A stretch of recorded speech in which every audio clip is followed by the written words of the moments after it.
Part 4. Texas or Die. Jack, Robert, and Jen made it across the border to New Mexico without incident. Jack awoke again about an hour into their trip across the 47th state. This time, when he sat up, he didn't feel woozy, and the pain in his chest had subsided to the point where it only hurt when he made a sudden move. He also found he could breathe more easily despite the constrictive bandages around his chest. "Hi, Jack," said the ever-happy Jen, leaning over the front seat at him. "How are you feeling?" As if answering for him, his stomach grumbled loudly. They all laughed. "I think that answers your question," he said. "Is this New Mexico? It's much greener than I expected." "Sure is," said Robert. "I thought the same thing myself. I haven't seen a tumbleweed yet. Did you want me to pull over at the next truck stop or gas station we see? Don't know about you guys, but I need to pee, and I'm pretty hungry myself." Jack and Jen agreed wholeheartedly, and 10 minutes later, Robert pulled the truck over under the awning of an abandoned gas station. Robert helped Jack out of the vehicle while Jen followed the signs and went around back to the outside bathroom at the rear. Robert noticed Jack's wince as his feet hit the pavement. "Is it getting better?" "Yeah, slowly. I won't be running a marathon anytime soon, but yeah, it's a definite improvement from yesterday." Jack made it to the back of the truck under his own steam and sat down on the tailgate when Robert opened it. "Well, we have a choice of baked beans, canned sausages, or chicken noodle soup," said Robert, opening up the bag of food they had packed. "I'll go the chicken noodle soup, thanks." "I'll make it," said Jen, returning. "You go to the bathroom, Robert." "Yes, ma'am," Robert saluted, giving Jack a wink. "Chicken noodle soup is a good choice. It's condensed, so I can add a can of water and it will feed all of us." Jack smiled as he watched her get busy setting up the small propane burner and pouring the soup into a saucepan. She prattled happily about how her mom had made her make one meal a day whenever they camped. Jen spied him watching her. "I sure know my way around a camp kitchen." "I can see that." The soup was bubbling in the saucepan by the time Robert returned, and Jack took his leave for his turn. Upon his return, Jen was dishing up the soup and handing out saltine crackers and a warm bottle of Dr. Pepper's each to accompany the meager meal. The cousins sat on the pavement cross-legged to eat theirs, and Jack on the tailgate, not yet up to sitting on the ground. Meager though the meal was, to Jack it was a treat to have something warm pass his lips, and he happily crunched crackers with each mouthful of hot soup. Even the warm Dr. Pepper tasted good, despite not being his favorite soda. "So, what's our route through New Mexico?" Jack asked, suppressing a belch as he leaned back with his hand on his full belly. "I'll get the map," said Robert eagerly, springing up and going to the driver's door. When he got back, they all crowded around as he spread the map on the tailgate. He placed a finger on the map where they had crossed into New Mexico. "So, I thought we would follow the 60 all the way to this town, Socorro, I guess you pronounce it. Then we turn south onto Highway 25, but only till we get here. Then we turn south and follow the 25 to San Antonio, New Mexico, not the Texas San Antonio. Then it's on to the 380, and we follow it all the way to the Texas border. I figure if we stop the night here at Carrizozo, which will take us about 5 hours, when we start out the next day, it should only take us—" Robert raised an eyebrow at Jack, who was squinting into the distance. Jen and Robert both followed his gaze and saw 3 black specks just over the horizon. "Climb into the truck, quick!" All 3 scrambled into the rear. They only had to wait around 20 seconds before the shadows of the low-flying fighter jets passed right across the highway in front of the gas station, followed a second or two later by the sonic boom. Jack jumped out and followed their passage until they disappeared in the heat haze on the western horizon. "That was close," said Robert. "Lucky we parked under the shelter." "Yeah," agreed Jack, returning to the map. "They could have come from anywhere, but look here." His finger pointed to a town called Roswell on the 380. Is that the Roswell? Asked Robert. Yep. Huh? What's Roswell? Asked Jen. It was an Air Force base, one famous because of a UFO incident back in the day, Jack explained. Oh, said Jen. You think they may be using it? Asked Robert. Maybe. Those fighters definitely came from that direction. I think it was closed ages ago, but I'm pretty sure the landing strips and buildings were still being used. Maybe they've moved in to use for themselves. Do you think we should find another route? Well, we're in a Chinese Army vehicle, so unless we actually see more on the road, I think we are safe as long as we are moving. Plus, I think it would be valuable to know if they are using it, especially if this resistance in Texas is as organized as it sounds. Good, because going around it would take much longer and we may not have enough fuel to get all the way to Houston if we don't take the direct route. We're down to the last 2 jerrycans. All right, we take the 380 and see what we see.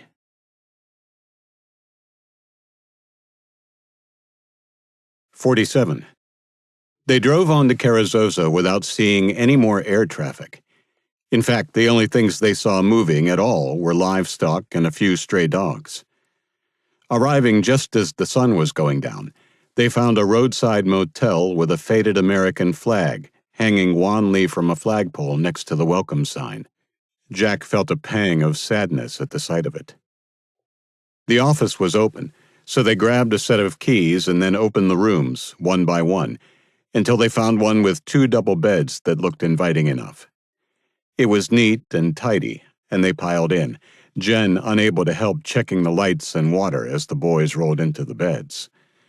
1 out of 2 isn't bad, she said as brown-tinged water rushed into the bathroom basin.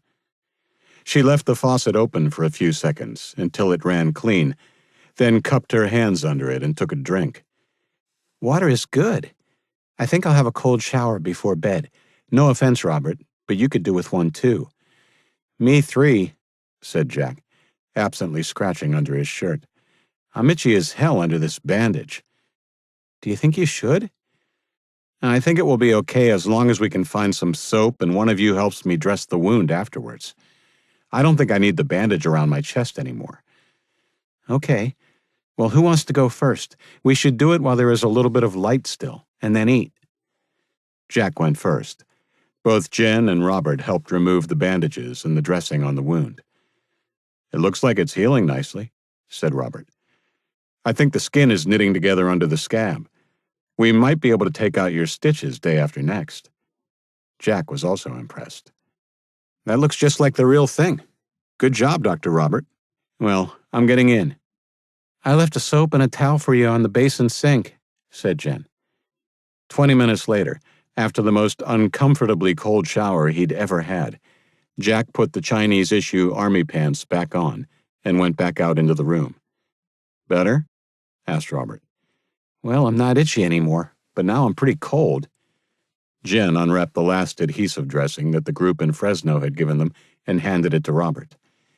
He quickly dressed the wound again and saw now that most of the dried blood had been washed away, healthy pink skin evident in and around the sutures, with no weeping or bleeding. Robert was next in the shower, and Jen unpacked the propane cooker and began fishing through the bag of cans they had brought in. I can cook this time if you want, Jen, said Jack. No, it's okay. I like it. How does succulent canned spaghetti and meatballs sound for tonight's meal? Jack laughed. It sounds just fine. Ooh, and I have a treat. With a flourish, she pulled out a shaker jar of Kraft Parmesan cheese powder. Oh my gosh, I love that stuff. Me too. Jen had her shower when Robert came out and asked him to stir the saucepan while she was gone. Robert, where's the map? I want to have a look and see where this rebel camp might be. It's in the truck on the dashboard.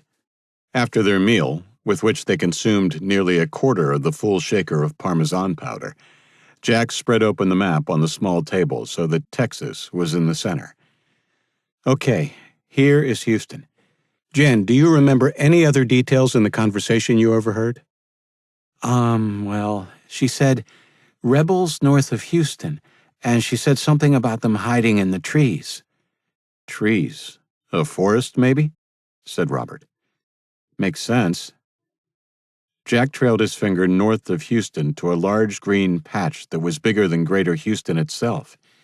It had a big blue lake at its northeastern corner. Sam Houston National Park. That has to be it, said Jack. Well, there would certainly be lots of trees, and it looks plenty big enough to hide in, for sure, agreed Robert. Sam, blurted Jen. I heard her say something about Sam, but I thought it was the person's name. She must have said Sam Houston. Okay, awesome. We have our destination. What would you say if we were to start traveling at night for safety? Well, after those jets today, it seems like a good idea, said Jen. So you want to wait another full day here till tomorrow night? Asked Robert. No, I think we should start tonight. If we bed down now, we could get 5 hours shut-eye. I'm happy to drive the first shift now that my wound is healing. We should be able to get past Roswell with an hour of daylight to spare if we leave by midnight. What do you say? Both agreed. But how will we wake up? Asked Jen. Well, I'm pretty sure I won't sleep through, considering I've slept nearly 5 days solid today, said Jack. I'll wake you both as soon as I get up, and you can sleep more in the truck. Deal. They bedded down as the last of the light through the windows disappeared.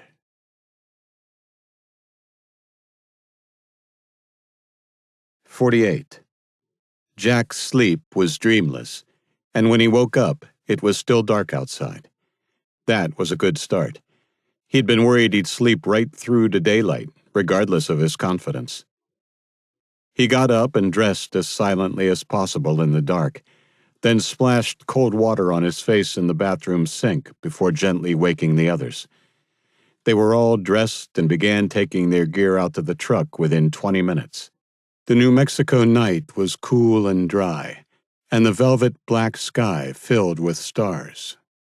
It's like there are more stars now, said Jen. Yeah, no moon tonight, and not as much pollution as before helps, I guess. The basic digital clock in the dashboard of the Mongshi read 11:53 in green glowing numbers. Jack briefly wondered why they didn't use Chinese characters, but decided he didn't really care enough to waste thought power on it. You going to leave the headlights on? Robert asked from the back seat. Yeah, I figure the chance of us being spotted is pretty low compared to hitting something if I try and drive in the dark. Jen yawned and snuggled under the blanket she had commandeered from the motel. Wake us up if you get tired, Jack. I will. Both Robert and Jen fell asleep quite quickly, leaving Jack alone with his thoughts. He didn't mind. In fact, he found their reliance on him to keep them safe while they slept comforting. It felt like a long time since anyone had relied on him. He quickly diverted his thoughts from his sister, knowing that way led only to pain and sadness. Hopefully this time would be different.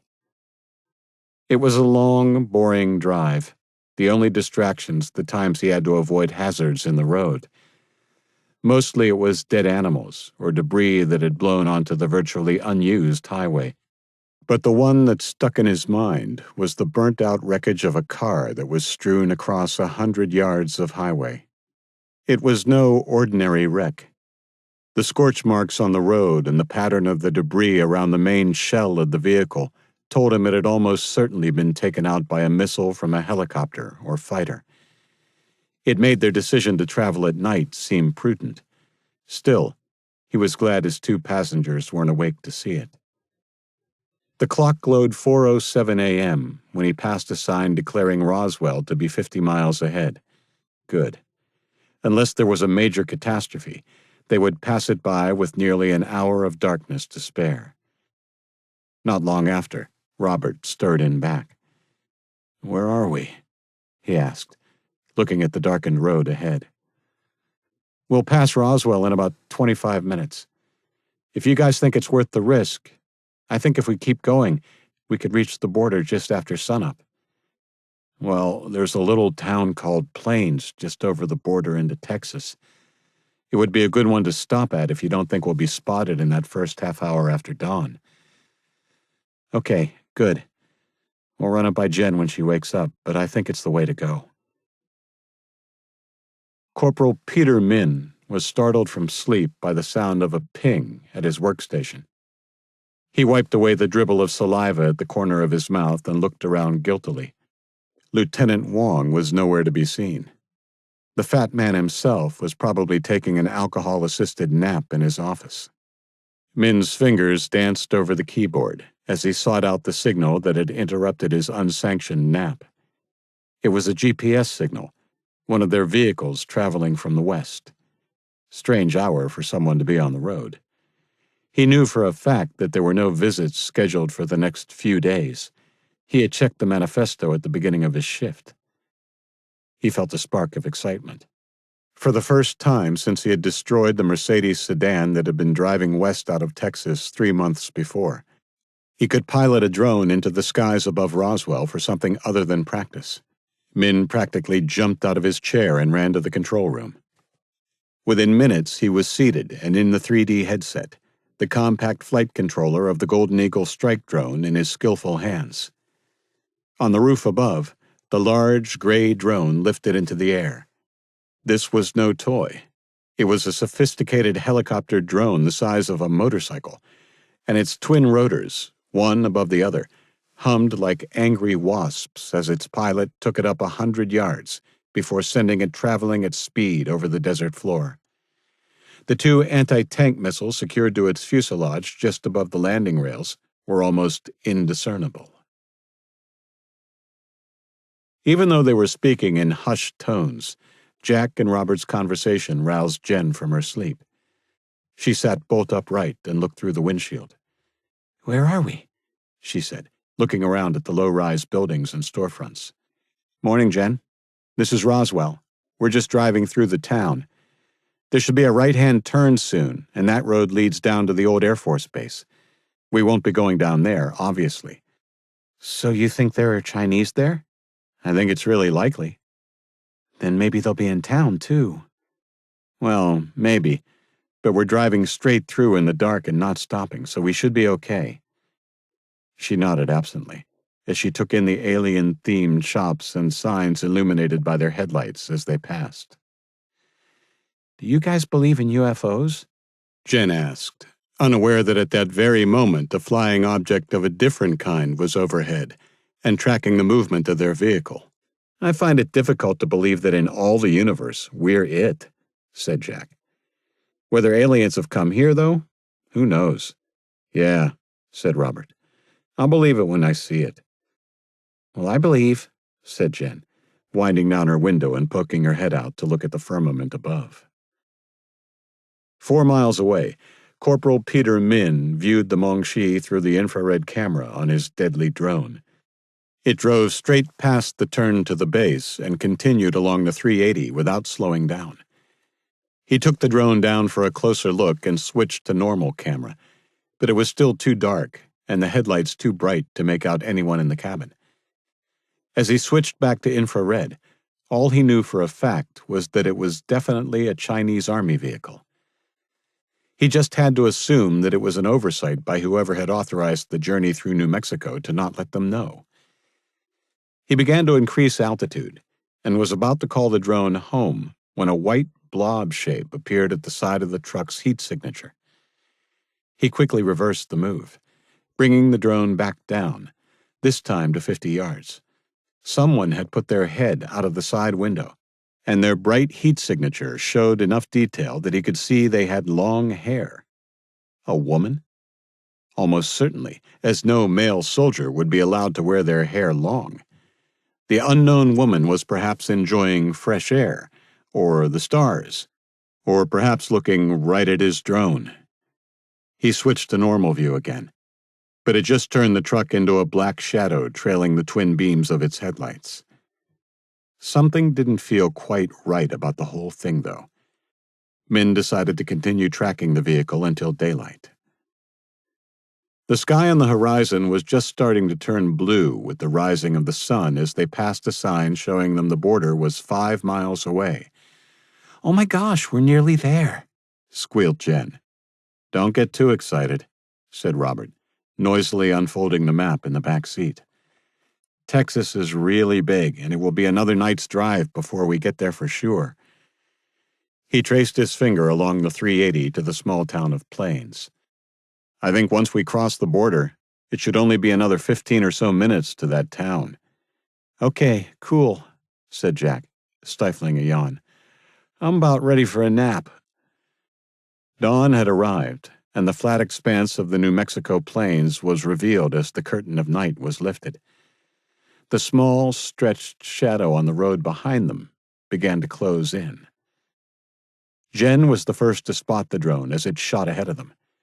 At that point, it was still 250 yards up, and she leaned forward over the dash to peer into the sky. "There's something up there." "Probably a bird," said Robert absently.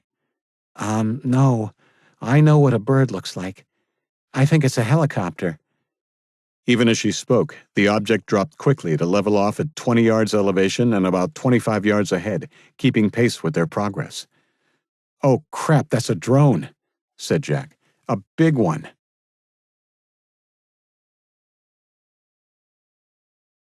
"49. Min expertly slowed the drone until it was close enough to see into the cabin. He saw the shocked faces of a teenage boy behind the wheel, a younger girl with long hair next to him, and another boy over their shoulder. They were all pointing, their big, toothy mouths moving with words he couldn't hear. A shot of adrenaline coursed through his system. Protocol stated he should now pass on the intel to the lieutenant, who would then go another level up the chain of command before being given direction. The last time that happened, he had received the shoot-to-destroy directive on the Mercedes. He had a feeling this time would be different, because these kids had a People's Army vehicle, and that meant there was much more to the story. They would be captured, interrogated, and executed. But where was the fun in that for Min? No, he would plead innocence. After all, he hadn't seen Lieutenant Wong for hours. Fat bastard was asleep somewhere, and Min would have no problem pushing the blame onto him. "I couldn't find Lieutenant Wong, sir. He was missing for hours. What was a lowly corporal to do? I had to make a decision." Convinced by his own cleverness, Min flicked a switch on his controller and armed the right-hand anti-tank missile. He hovered his thumb over a small red button as his other thumb nimbly manipulated the directional joystick. "What should we do?" said Jen. "I don't know," said Jack honestly. "Maybe it's just having a look and we'll go away." As if hearing his words, the drone suddenly picked up speed and drew away from them until it was a quarter-mile ahead and higher in the air. "There, see?" said Robert. "Nothing to worry about." Jack didn't comment. Yes, it had pulled away, but now it was ahead and keeping pace, not veering off and away. He knew they were in trouble when it became motionless and did some small stabilizing maneuvers, finally bringing its nose to bear on them. "Shit! Hold on tight. I think it's going to fire at us." Jack was expecting machine gun fire. What he saw instead was something fall from the right side of the drone before a burst of flame sent it rocketing towards them. The missile closed the distance between them in the space of seconds, and all Jack could do was rip the wheel of the truck sharply to the right. As if in slow motion, he saw the missile loom large and roar past them with inches to spare as the truck flew off the tarmac and down a small embankment. For a split second, they were all floating off their seats, before the truck hit the ground hard enough to smash them back into the seats. Jack hit the brakes, bringing them to a skidding halt in a cloud of dust. "Is everyone okay?" Jack asked, scanning the sky ahead. For the moment, he couldn't see the drone and glanced at Jen. The girl was holding her hand over her mouth, and blood poured through her fingers, staining the Chinese Army issue shirt she was wearing. "Oh my God, are you—" said Jack. "Jen!" screamed a dazed Robert, who sat up holding the top of his head as if it might come off at any second. "I'm okay," she said, her voice muffled by her hand. I bit my tongue. Quick, we need to get away from the truck, Jack screamed, grabbing the Chinese rifle from under his seat and shoving his door open. Run as fast as you can. Jack exited the vehicle and began running. He'd barely made it 10 yards when he heard the whoosh of another rocket, and the truck behind him exploded with a mighty whoomp. A wave of hot air lifted him up.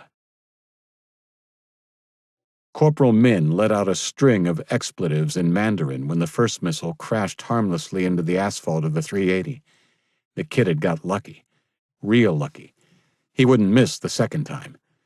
He turned the drone to face the vehicle where it had come to rest in the dirt and armed the second missile as he waited for the dust to clear. He pressed the trigger and saw the kids burst from the truck and run for their lives as the missile sped toward its target. Min willed it to go faster. His display flashed with the explosion, distorting the vision from the drone's onboard camera, and he leaned forward, waiting for it to come back into focus. He couldn't see any movement around the destroyed vehicle from this distance, and maneuvered the drone in for a closer look. Yes! He yelled in Mandarin, punching his fist in the air.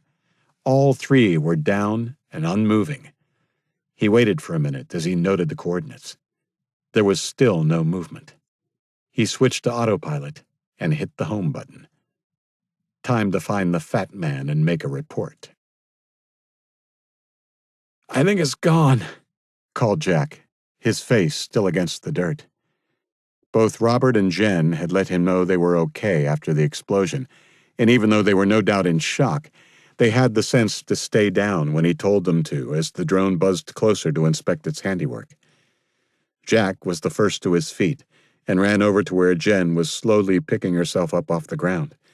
She was a mess, the blood coating her chin and shirt front, now coated in dust and dirt.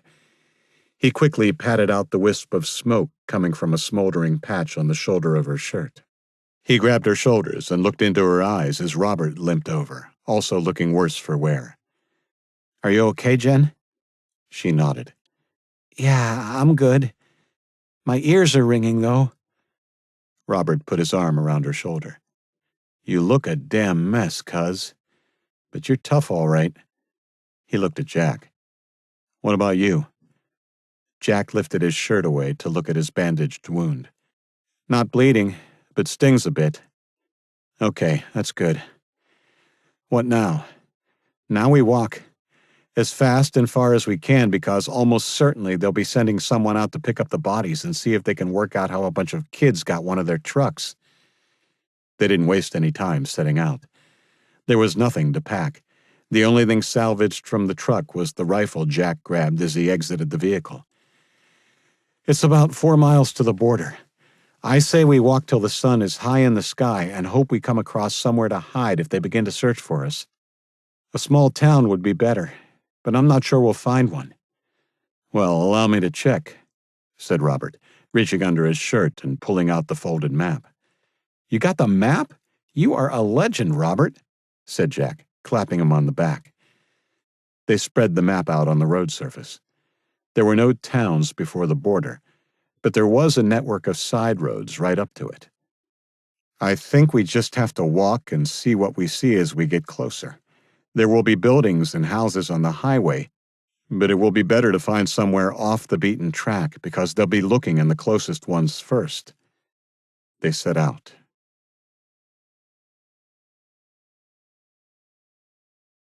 "50. Back in Roswell, Corporal Min had found his lieutenant bent over a table in the mess hall, a telltale hip flask clutched in his pasty hand. He shook his head at the sloppiness of his superior, conveniently forgetting his own indiscretion earlier that morning. "Sir," he said, gently shaking the lieutenant's shoulder. Nothing. Not even snoring. Min leaned in closer. Surely the fat bastard hadn't dropped dead. "Sir." Min was rewarded with an enormous snort as Wong started out of sleep and sat bolt upright. The confusion on his face quickly turned to anger. "What is it, Min?" Min stood straight up and saluted. "Sir, an incident on the 380. I intercepted one of our vehicles, a Mongshi traveling east. I was able to— What time? Interrupted Wong, suddenly very much awake. Approximately 5 a.m., sir. Wong's head swiveled to the wall clock, which now showed 6:53. You wake me now, fool? You are under orders. I couldn't find you, sir, said Min, looking pointedly at the flask on the table. Wong's eyes narrowed, and he pocketed the now empty hip flask. If you didn't find me, you weren't looking hard enough, said Wong in a low voice. What is the situation? I intercepted the vehicle with my drone. Using infrared, I was unable to determine who was driving. But something about the situation didn't seem right. I tracked them until daylight and confirmed that it was occupied by American children, teenagers, and I fired upon them to prevent escape. Wong's brain worked for a moment before he collapsed back into his seat with his head in his hands. He recalled an alert put out during the night shift 3 days before regarding a massacre in Sacramento, California. He had downed over a half of his nightly tipple by that time and had set it aside without passing it on to his reconnaissance team. What he did remember, though, was that it advised that 3 fugitive children, possibly in Chinese Army uniform and in a sanctioned vehicle, were to be apprehended alive for questioning if detected. In his semi-drunken state, he had been quite sure that the fugitives would be apprehended, and just like the bus full of child slaves they had freed from the Sacramento camp the day before, they would also be put to death. He also knew why they were to be caught alive.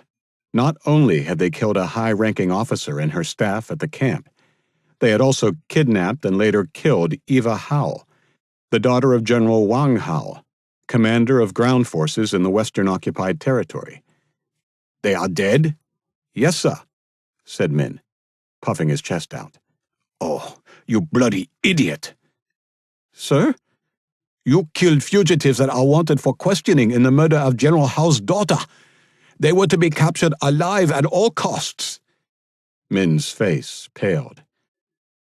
Sir, I was given no alert about this. So what? You know the protocols. You are to pass intel to me, your superior. Not even I can make the decision to fire without consulting my superiors, and you just took it upon yourself to blow them off the highway? Oh, you are in big trouble, Min. Min's eyes narrowed. I think you should very carefully consider how you word your report, Lieutenant Wong. You were drunk on duty and asleep on the job. Not just tonight. Every night.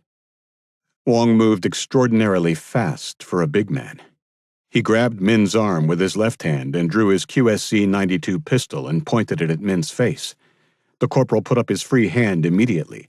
Sir, I'm sorry. Please, don't. Wong studied him for a moment, a small smile curling his lips. Then he laughed. Oh, I'm not going to shoot you, Min. Calm down. I do want you to go back to the control room and sit at your desk while we consider this problem, though. Yes, sir, said Min, his voice trembling. He turned and Wong followed him, putting his gun back in its holster as his charge settled at his desk. What are we going to do?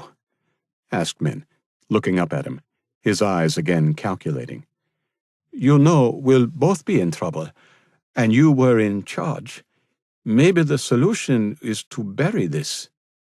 I'll tell you the solution, said Wong, reaching down to whip out Min's own pistol before pushing the barrel into his temple and pulling the trigger. He looked down at the body of the corporal, now slumped over his desk, dark blood pooling on the white laminate. Never try to outfox a fox, he said to the dead soldier. He took out a handkerchief and wiped the handle before putting it in its owner's hand, wrapping the corporal's dead fingers around the gun. When he was done staging the suicide of Corporal Peter Min, he went into his office to call and inform command of the ineptness and abject failure of the lowly corporal to follow orders. By the time Jack, Robert, and Jen passed the Welcome to Texas sign an hour and a half later, their pace had slowed noticeably. The mid-morning sun was beating down on them, and Jen complained of a blister on her heel. "Look, a truck stop," said Jack, pointing to a building 200 yards distant. "We'll stop there for a rest and see if we can find something to drink or eat." When they reached it, Jack and Robert scoped out the building front and back. "There's a pickup out back," Robert reported when he came back around to the front. "No keys, and the building is locked up tight." They had to break in through the front door. It looked like it had been chained up since the outbreak and, probably given its remote location, had escaped looters. They wolfed down 2 cans of Pringles each, washed down with liberal amounts of bottled water. Jen was the first back on her feet and took 2 bottles of water into the bathroom. When she came back out, she looked more like the girl she had the day before, her face now clean, and a damp patch on the chest of her army shirt where she'd done her best to wash out the bloodstain. Robert, who himself was physically unscathed from the whole incident, inspected her tongue. There was a nasty cut ringing the tip, but it had stopped bleeding. "Does it hurt?" he asked. "Only when I'm awake," she responded dryly, before noticing Jack staring out the window. She went over to him. "Are you okay, Jack?" He put a hand absently over his wound. "Yeah, it's not even stinging now." "That's good. What about up here?" she asked, tapping him on the temple. He looked at her and laughed. "Yeah, I'm okay. Just worried. It's a little over 2 hours since it all happened. I don't think we can stop. If they get to the truck and find no bodies, I think they'll start a search, and if we're within 50 miles, they'll find us." "So, you want to take a car?" "Yes. It will mean traveling in daylight, but it will still be safer than hiding." Robert came over, jiggling something on the end of his finger. "I was thinking the same thing, and look what I found." "Awesome," said Jack, rising stiffly. "Let's bag some food and drink and get out of here." The pickup's fuel gauge showed it had 3/4 of a tank, but they had a hell of a time starting the early 90s Ford. It was cleaning the battery terminals of gunk that finally got it going, and Jack let it run for a good 5 minutes before backing it out and following the driveway around to the front. He looked back to the west, thankful that there didn't appear to be any air traffic or signs of pursuit. He turned onto the 380, and they recommenced their journey to Houston.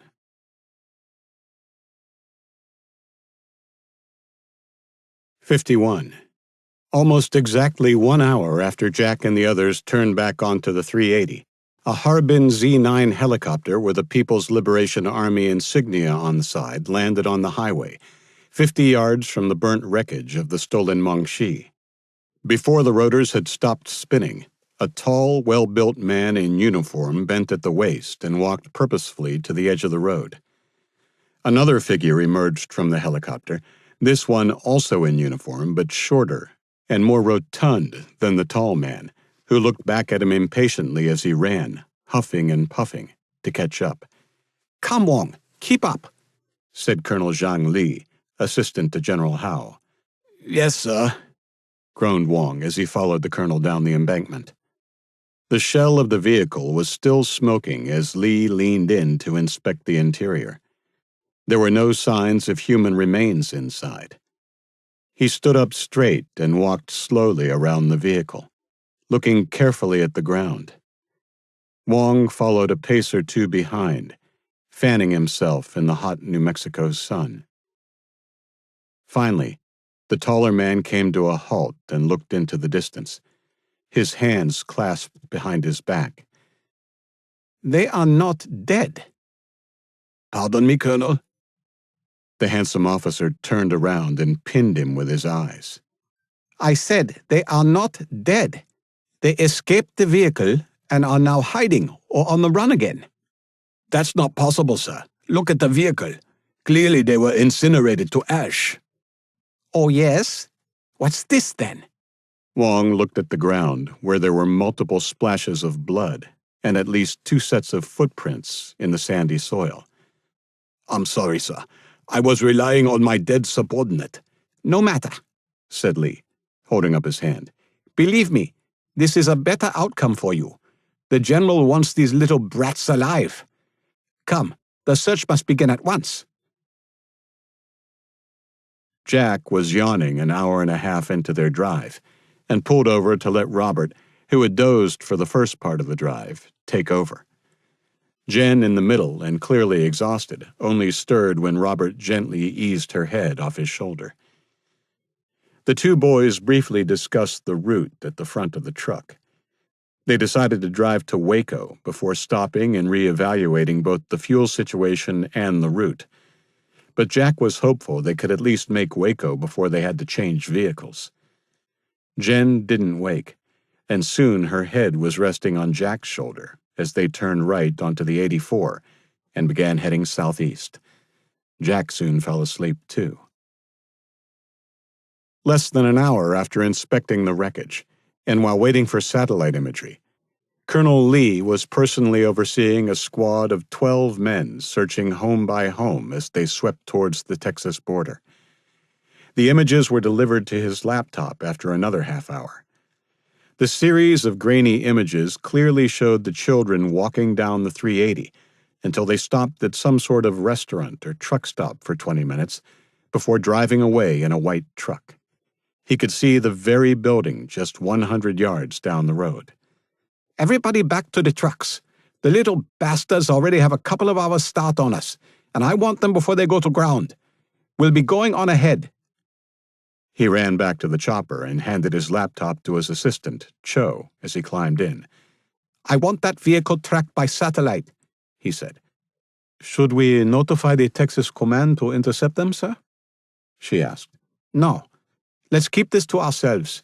They'll be easy enough to track now, and the general would prefer this kept in-house. There was enough friction between General Howe and his equivalent in the Central Territories that the less known about his quest for personal revenge, the better. In less than a minute, the convoy of 3 light utility vehicles was speeding along the 380 as Lee and his personal assistant lifted off. One last thing. Order a second fully fueled chopper to be on standby at Bergstrom. Robert, I need to pee. That simple, quiet sentence roused Jack from his sleep. Jen looked mortified. I need to as well, he said, to cover her embarrassment. Where are we? Well, you guys have been out for hours. We just passed a town called Gatesville, and I think we're about a half hour from Waco. Wow. Why didn't you wake me to relieve you? Robert shrugged. I figured you needed the sleep. You've been awake the longest out of any of us. Don't worry, there's been no trouble. I haven't seen another vehicle on the road and only 1 or 2 aircraft to the east. Okay. Good work. Jack meant it, too. After being on his own all those weeks after Katie died, it was good to be able to share the burden of staying alive with someone else. If you want, maybe pull over somewhere suitable and we'll take care of business, and then I'll take over driving so you can rest. That reminded him to look at the fuel gauge. The needle was down to just over the red zone. We better look for another vehicle, too. They had traveled barely half a mile when Robert pulled up in front of a car sales lot, Kenny's Quality Used Vehicles. Are you thinking what I'm thinking? Yep, let's drive in. It took little effort to break into the office. They all used the bathroom and ate some candy bars that were in a box on the counter. As the others were finishing, Jack made the mistake of opening the door that said Manager in bold letters. He quickly pulled the door shut, not wanting Jen to see the slumped form of the manager, presumably Kenny, who had shot his brains all over the wall. Body in there. Don't go in. Oh, said Robert and Jen in unison. Let's try some of these keys, he said, grabbing a half dozen off the board on the wall. Hopefully one has a decent amount of fuel. They took 2 sets each and went into the lot. 50 miles away and closing fast, Colonel Lee heard the ping of an incoming email. It was the third since they had begun the pursuit. Cho passed him the laptop, and he clicked the attachment on the latest. At last, they had stopped. The grainy image showed them parked outside a car lot and walking towards a building in the center. He looked at the accompanying map. Gatesville. Cho, we don't have time to refuel. Order that chopper into the air and have them fly to these coordinates and maintain a holding pattern a few miles out and await further instruction. They are not to engage if these children are still there. Yes, sir. They wasted 10 minutes, only to discover that the cars for sale had a minimal amount of gas in their tanks. What about that one? Asked Jen, pointing to a garage between the showroom and the office. The black BMW was parked to the side of the roller door, and its personal number plate read Kenny B. Good thinking. I'll try and find the keys. You guys grab the water and snacks out of the pickup. We need to move fast. Jack ran back inside and opened the manager's office door. The smell was musty rather than rotten, but he still avoided looking at the dead man as he looked around for the keys to his BMW. He checked drawers and lifted papers and folders on the big desk. Nothing. Of course, he knew without a doubt where they would be, and he'd only delayed looking there because of wishful thinking. Jack, I think there's a chopper coming, screamed Robert from outside. A few seconds later, Jack heard the whomp, whomp, whomp of blades cutting the air. Crap. There was no time to be shy now. He took a deep breath and slid a hand into Kenny's right-hand pants pocket. Sorry, Kenny, he said as his fingers stretched and thankfully found a cold metal keyring. He quickly grabbed it from the pocket and ran for the door. Robert and Jen were waiting at the Beamer for him, and he clicked the unlock button on the fob as he ran. They were already buckling up when he dived into the car. Where's the chopper? He asked breathlessly as he pressed the start button on the dashboard. The engine roared to life without so much as a sputter, and it had just under a full tank. It didn't come any closer and then turned north. Jack hit the gas and the European car surged forward with a squeal of tires before he reined it in. Robert giggled nervously and back while Jen gripped the dashboard. Sorry, it's a bit more responsive than the pickup. He slowed as he eased out of the lot onto the 84 while Robert unfolded the map in the back seat. Follow this for about 4.5 miles, then take the right-hand turn onto the 1829. I can still see the chopper, said Jen, looking back over her shoulder through the sunroof. Jack had a bad feeling about that chopper. He put his foot down harder. Just tell me when to turn, Robert. I'll be concentrating on driving.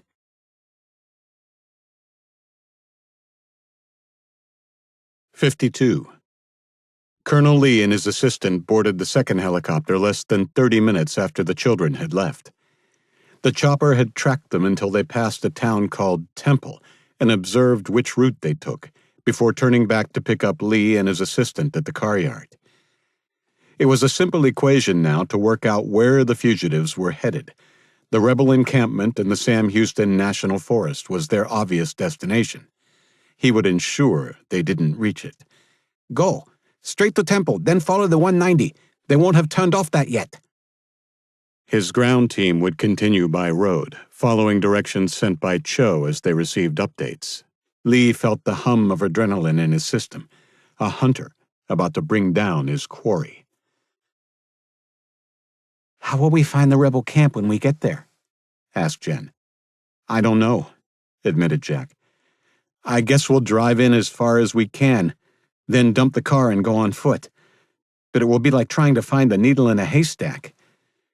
They were making good time, Jack pushing the BMW to speeds well above the old speed limits. The roads were relatively clear of vehicles, which meant there was some sort of Chinese presence, but so far, aside from the chopper at the car yard, they hadn't seen any physical evidence.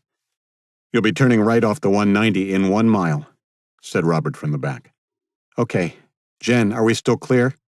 It was Jen's job to warn them as she saw the chopper that had been buzzing above them until Temple. All clear. Jack made his turn onto the 36 3 minutes later. Since the chopper had followed them, as a group, they had decided to take a less direct route to Sam Houston. It turned out to be the right decision. The big black helicopter carrying Colonel Lee passed that very same turn less than 4 minutes later and continued along the 190, unaware that the BMW had turned. Okay, we follow this now until a town called Caldwell. Then we go left and follow the signs to Huntsville. It's right on the edge of the forest. Something is wrong, said Lee when they had followed the 190 for 5 minutes with no sign of the fugitives. We should have passed them by now. They must have taken a turn somewhere. Hand me that tablet and you check the last satellite images we have. His finger traced the map on screen until he found a town called Milano. That was where they had made their turn. He was sure of it. There is no satellite data available, Colonel. Never mind. Have another chopper pick up the ground team and set up a roadblock on the 30 into Huntsville. Please reiterate they are to be captured alive. Then to the co-pilot. Head south to here, he said, pointing to the screen at a spot halfway between Huntsville, the children's destination, and the turn he anticipated would bring them onto the 30. Land in the middle of the road with your guns pointing west. The ground team will intercept them if they get past us. Okay, turn here, said Robert. This is the 30. It will take us all the way to Huntsville. So close now. Jack was excited, but couldn't shake the feeling of impending doom. He put his foot down as the road stretched out before them. The sound of the siren was so unexpected that it took a few seconds for his brain to process. With dread crawling in his intestines, he looked into the rear vision mirror. It was a police cruiser. That's a police car, said Jen. Jack slowed. So ingrained was the urge to obey authority before his brain told him that this cruiser might very well contain police officers, but not the officers of his country. Whether they were cops or soldiers, the people driving that car were the enemy. He sped back up. "Hold on," he said through gritted teeth. The chase was on.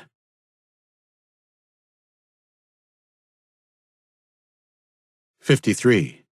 Sir, we finally have satellite images, Cho said from her seat in the helicopter, which was now landed. Lee stamped his smoke out on the asphalt and walked over to the door, taking the laptop from her. There were 2 vehicles, which meant they were being pursued by the local forces. He looked at the timestamp. It had been taken 16 minutes ago. Shit! Colonel Lee ran back to the chopper. Go! They're catching up, screamed Jen.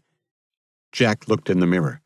They were gaining when he had to slow for bends and tight turns, but the BMW put yards on them when they straightened out.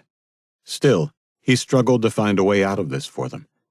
While they might stay ahead for a while, they wouldn't be able to outrun them, and even now the car behind them was probably calling for backup.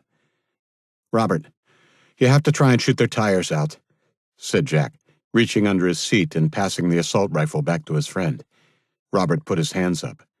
"But I'm a terrible shot. We don't have a choice."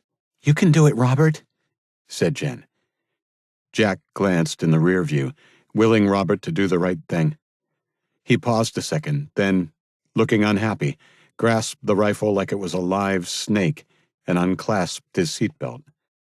Jack put his hand back on the wheel and turned his eyes back to the road, veering into the middle of the street to give Robert the best sight of the pursuing vehicle. The other boy turned and looked through the rear window before winding down his side window. "Tell me when to take the—" "Now!" shouted Jack.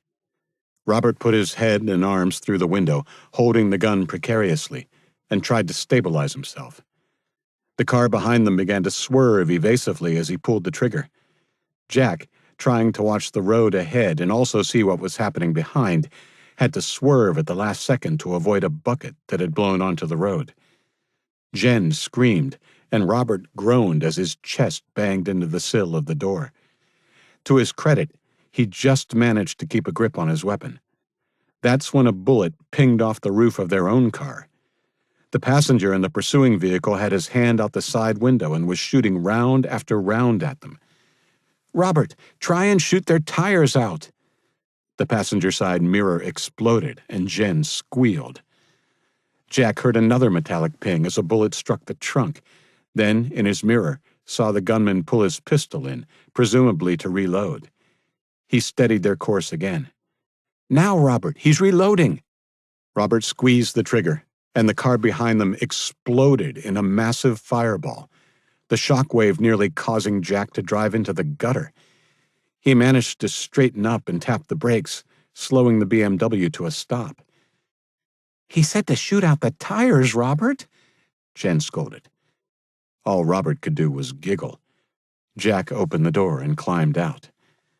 Jack looked back at the burning wreck, which was sending thick black smoke into the sky. He heard the unmistakable whoomp, whoomp, whoomp of helicopter rotors a second before the aircraft appeared through the heat haze and oily black smoke. Even as he rushed to get back in the car, his mind screamed a question. Why had a Chinese chopper just blown up one of its own patrols? There was no time to seek an answer. "Hold on." He floored the gas, and the BMW took off with a screech. "Jen, keep an eye on that chopper." "Take us up and follow them half a mile distant," Lee ordered the pilot, then noticed Cho looking at him with wide eyes. "You have something to say, Captain Cho?" For a moment, he thought she would actually have the temerity to bring up his decision to take out one of their own vehicles. "No, sir." "Good. Need I remind you that we are operating under General Howell's direction and are to bring the fugitives to him alive? No complications." "I understand, sir." He nodded stiffly and turned to watch the vehicle below speeding into his trap. Miles away, on top of a water tower on a farm on the northeastern edge of the Sam Houston Forest, curious eyes watched the aerial activity over Huntsville. A chopper over the city and another closing in. The girl, who looked to be around 17, picked up the walkie-talkie on the rail beside her. "Rattlesnake, this is Sentinel-1. Come in, over." There was a short delay, then a burst of static. "Sentinel, this is Rattlesnake, over." "There is a chopper over Huntsville and another on the way. If Raptor is ever going to get used, now might be the time, over." There was another loud burst of static, and an excited voice interrupted. "Rattlesnake, this is Sentinel-2. A car full of kids just screamed past my hide, and there is a Chinese chopper tailing them." "Roger. Sounds like they are herding them into a trap. This might be Raptor's time to shine." There was some more static, and both sentinels heard Theo Whitaker, otherwise known as Rattlesnake, yell, "Jess, tell Grandpa to get his ass up in the air. It's now or never." "Rattlesnake, this is Sentinel-2 again. The chopper over Huntsville just landed." "Roger, we'll bring the trucks now, but I don't think they'll get there before the trap is sprung. Let me know if you spot any more copters. 2 he might be able to handle, not sure about 3. Oh, and keep your fingers crossed he can start the damn thing." "Why aren't they shooting at us?" asked Jen. Jack was asking himself that very same question, but he failed to come up with the answer. Clearly, something had changed between now and the drone attack. "Don't know, Jen. We'll just keep going, and hopefully we can beat them to the forest." 5 minutes later, they entered the outer limits of Huntsville. "We're getting close," said Robert. "We're going to come to a fork in the road after we get through the town proper, then, holy crap." In the distance, they all saw the roadblock and another landed chopper to the side of it, its rotors spinning lazily. Jen began to cry, and Jack put his hand on hers. He felt like crying himself. They had come so far, only to be foiled right before reaching their destination. "Just keep going," Robert said. He sounded angry, really angry. "Just crash into them and take out as many as we can." If he was on his own, Jack may have done just that. But he wasn't. He felt a responsibility to the 2 kids in the car with him, especially Jen. "No, I can't. Look, there has to be a reason they haven't just blown us off the road. They want us alive, and where there is life, there's hope. We'll give ourselves up and find a way through this." He didn't really believe that, but the alternative, a kamikaze fireball with Jen in the front seat, was unthinkable. It was the younger girl's turn to squeeze his hand. He looked at her, and she wiped a tear off her cheek and nodded.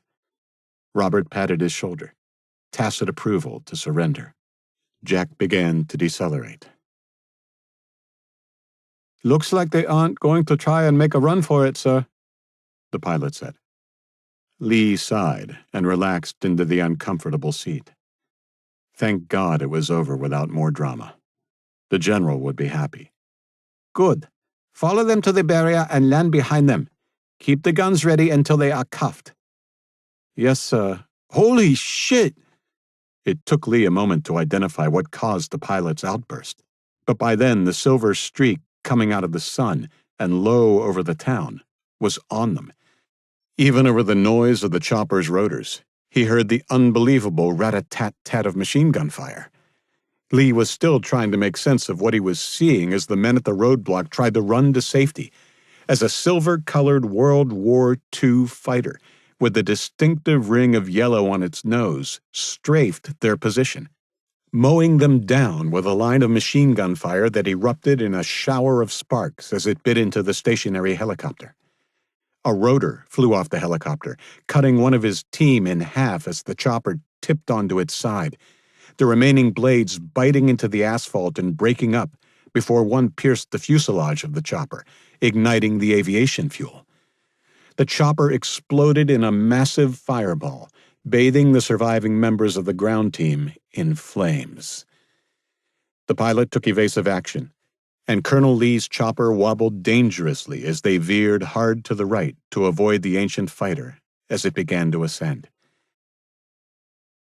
Jack slammed on the brakes, and all three teens watched slack-jawed as a silver World War II fighter destroyed the roadblock and chopper ahead of them. The car shook as the old plane came out of its attacking dive and whooshed over them with only yards to spare. They quickly jumped out and watched it head straight up into the blue sky. The chopper that had been following them veered away safely, avoiding another burst of gunfire. What the holy fug? Breathed Robert. Did you just see what I saw? Jack didn't answer. He was too busy watching the chopper, which went into a steep climb and turned in a tight circle, attempting to keep the antique fighter in its sights. He could only just see the fighter now, a dark mote against the pale blue Texas sky. If he hadn't been so stunned by the turn of events, he may have figured it was a good time to run. I think it's coming back, said Jen simply.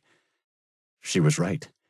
Jack heard a faint whine as the mote curled around and began to increase in size. Shoot that thing out of the sky, screamed Lee.